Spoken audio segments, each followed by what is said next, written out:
This is a quick review of the Smart Pods Plus by Pom.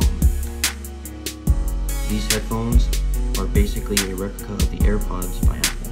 As you can see, the case has a similar design. However, it is significantly cheaper, but for a good reason. These earphones cost $16.99. That is $16.99. So the quality is what you get when you pay 16 bucks. As you can see, the case is basically reminiscent of AirPods with a few differences, of course. The charging port is on the back and it uses the micro USB standard. This case can last up to 12 hours and the headphones inside have a 3-hour charge per headphone. Unfortunately, because you're paying such a low price, some of the major features are cut. So the AirPods clone, basically, do connect to the phone automatically. However, it doesn't do it in the traditional way that you would expect. I interrupt this video to update you on a feature these headphones have. So in the video, you'll see that the case actually does control the headphones and that they power them on and off when you take them out of the case. In my original video, I was unable to get this feature to work for my phone, which is why I have the method that I do. You'll see it after this cut, but the headphones do indeed power on and connect to the phone and power off when you take them out or put them in the case. So I just wanted to update this video to let you know that feature does work, and the method you're about to see is a workaround if they don't work. So I found that this feature is definitely inconsistent for sure. But as you can see, they will power off once I put them in the case. Alright, back to the original video. So to connect them, you have to pull each headphone out and you'll see LED indicators.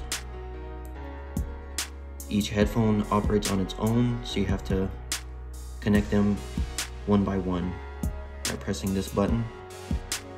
If they don't connect automatically, then you have to hold this button to connect. And to power them off, you have to hold these buttons to power them off.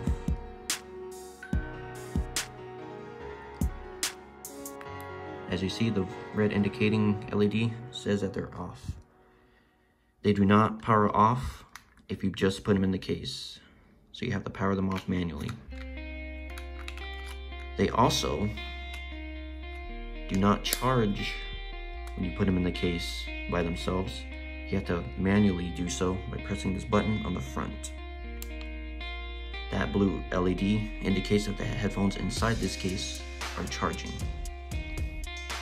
When the blue LED goes red, that means the case itself is low and you have to connect this cable to charge them. When they're charged, the LED indicator will be flashing red, and then when they're fully charged, the flashing red LED will be solid red. So after using these for about a few days, the sound quality is, well, what you get when you pay 16 bucks. They have no bass at all. The highs are there. Really, the only thing these have are, and that's about it. They don't get loud, and when they do, they are distorted. So try to keep these at a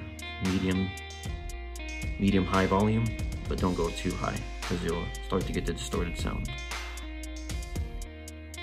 As you can see, the design is, once again, very similar to AirPods, although I do like the glossy black finish. Pretty good.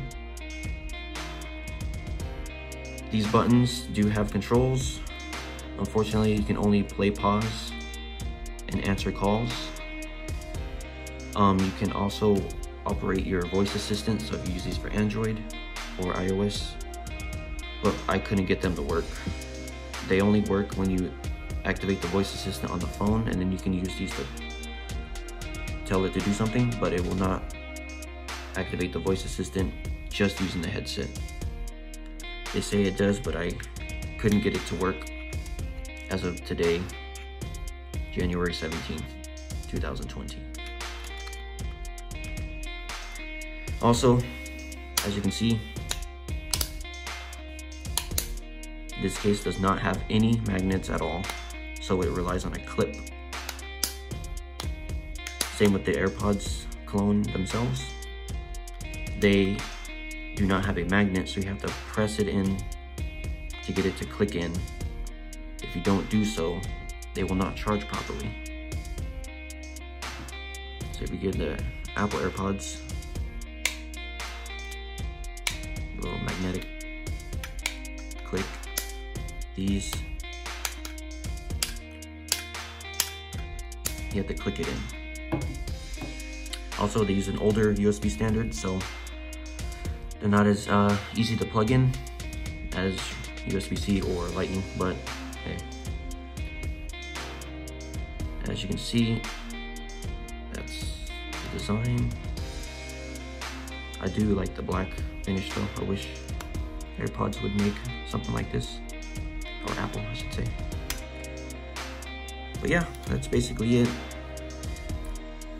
Personally, I think you should go in the spectrum.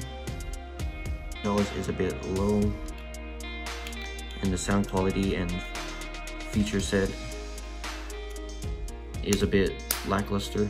But if you want to get into this market with wireless headphones, this is definitely an entry-level headphone set. So if you really want to get into it but don't want to spend too much, this definitely is the way to go. But personally, I think you just shell out another 20-30 bucks and get something that fixes all these issues, like the manual charging and the magnetic flap. Also, like I said, each headphone operates independently, so they can desync sometimes, which means the headphones will lose their synchronicity and they will sound a little echoed because one is either behind the other or slightly ahead of the other one, so it will sound echoed. That does happen sometimes. That's just because these headphones operate by themselves instead of using the case to do the syncing. So sometimes you'll get a desync. But yeah, these work with iOS and Android. They do use the assistant for the respective OS. But like I said, you can't, well, at least I couldn't get it to activate the assistant using just the headphones. I had to use my phone, and then from the headphones you can tell it what to do. So that's a feature that they say works, but I couldn't get it to work. So overall, these are really good entry-level headphones. But like I said, I think you should chill a little bit more and get a slightly higher model if they have it, and then have them fix some of the issues for a little bit more money. But that's my opinion. If you liked the video, please leave a like or comment. Let me know if you have these or if you think my review is accurate. But yeah, these are the quick reviews of the Pom Smart Pods Plus. Thanks for watching, and I'll catch you in the next one.